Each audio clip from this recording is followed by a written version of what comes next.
तो भाई टिकुलिया मारे जान जो गाना रिलीज हुआ अनंतम म्यूजिक वर्ल्ड के द्वारा, भाई ये गाना बिना प्रमोट के ही गर्दम मचा रहा है, धमाल मचा रहा है, बहुत ज्यादा व्यूज मिल रहा है, रील्स पर भी वायरल हो रहा है ये देसी सॉन्ग टिकुलिया मारे जान। लेकिन टुनटुन यादव जी कहाँ मानने वाले हैं भाई, जो कि अनंतम म्यूजिक वर्ल्ड के मालिक और टिकुलिया मारे जान सॉन्ग का राइटर भी है, वो कहाँ मानने वाले हैं। इनकी आदत है कि ये गाने को ग्राउंड लेवल पर प्रमोट करते हैं।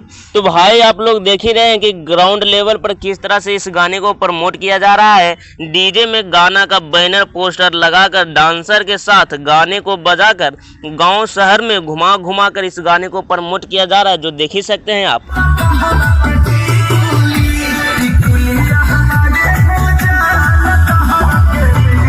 तो हाँ भाई, अनंतम म्यूजिक से जो भी गाना आता है खेसारी लाल यादव का, वो ऐसे ही इस तरह से ही प्रमोट किया जाता है टुनटुन यादव के द्वारा। तो आपको ये गाना कैसा लगा था कमेंट बॉक्स में जरूर बताइएगा भाई।